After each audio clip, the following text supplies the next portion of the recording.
Hello all, అందరికీ నవరాత్రి శుభాకాంక్షలు. Day 1 బాల త్రిపుర సుందరి అవతారం.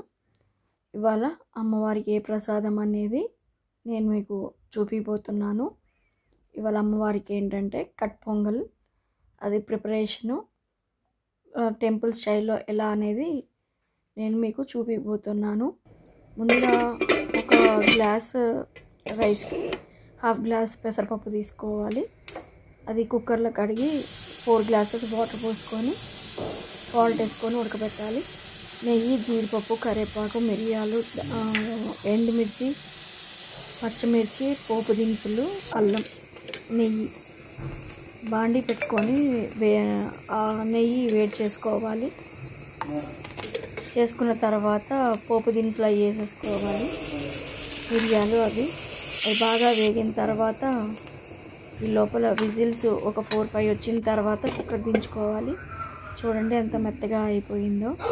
సో అది బాగా గెంటుతో కన్సిస్టెన్సీ మీకు కొంచెం వాటర్గా రావాలి. అవసరమైతే కొన్ని వాటర్ పోసుకోవాలి. వేడి మీద పోసుకొని కొంచెం పలుచగా చేసుకొని ఇక మిగతా వేసి ఫ్రై చేసుకోవాలి. పోపులో చెప్పిన విధంగా ముందు అవన్నీ కొంచెం బాగా ఫ్రై అయిన తర్వాత వేసుకోవాలి. కట్ పొంగల్లో ఫ్రై అయిపోతుంది. ఫ్రై అయినవి ఈ కట్ పొంగల్లో వేసేసుకొని కలుపుకొని కొంచెం మళ్ళీ పైనుంచి నెయ్యి వేసుకుంటే సేమ్ టెంపుల్ స్టైల్లో మనకి ఇలా కట్ పొంగల్ రెడీ అయిపోతుంది. సో ఇవాళ నైవేద్యం ఏంటంటే కట్ పొంగల్ బాల త్రిపుర సుందరికి నేను ఇలా రెడీ చేసేసుకున్నాను. ఇదిగోండి, నేను లేట్గా పోస్ట్ చేస్తున్నాను అని అనుకోకండి. మాకు ఇక్కడ ఈవినింగ్ అమ్మవారిని కూర్చోబెడతారనమాట. సో అందుకని నేను ఈవినింగ్ చేసుకుంటాను. ఇంట్లో మామూలుగా పొద్దున పూట కుంకుమార్చన చేసుకుంటాను ఇంట్లో లలిత చదువుకొని. సో సాయంత్రం ప్రసాదాలు చేసుకొని మండపానికి కుంకుమార్చన చేయడానికి ప్రసాదాలు చేసుకొని వెళ్తాను. సో నేను కొత్తది ఇలా ఇత్తడి గిన్నె తీసుకొని దీంట్లో ప్రసాదం నైవేద్యం తీసుకెళ్ళడానికి ఇలా రెడీ చేసుకుంటున్నాను. మండపానికి వెళ్ళిపోయాను.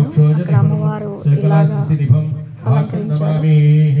డే 1 కాబట్టి కలశం స్థాపన చేస్తున్నారు. సో అవన్నీ ఈ వీడియోలో తెలుస్తుంది. కలశ స్థాపన ఫస్ట్ డే కాబట్టి పూజ కొంచెం లేట్ అవుతుంది. నేను కుంకుమార్చనకి ఇలా వెళ్ళాను. తీసుకొని నా దగ్గర ఉన్న చిన్న లక్ష్మీదేవి బొమ్మను తీసుకొని దీపారాధన చేయడానికి తీసుకుని తర్వాత ఏంటంటే ఇంకా అయ్యారు అమ్మవారికి ఏవైతే చేయాలో పూజలు అవి చేస్తున్నారు. మళ్ళీ మేము అందరం కింద దిగామన్నమాట. చాలా బాగా చేస్తారండి మా ఇంటి దగ్గర. ఇలాగా ఎంతో బాగా చేస్తారు పూజలు. సో నేను అంతా తెలియలేదు, నాకు వీలున్నటువంటి వీడియో తీశాను. సో నేను ఇలా కుంకుమార్చన చేస్తున్నాను అమ్మవారికి పూజ చేసిన తర్వాత. ఇదిగోండి, నేను ఎవ్రీ ఇయర్ ఇలాగే చేస్తానన్నమాట కుంకుమార్చన. అంటే తర్వాత పూజ అంతా అయిపోయినాక హారతి ఇస్తున్నారు. హారతి ఇస్తున్నారు. హారతి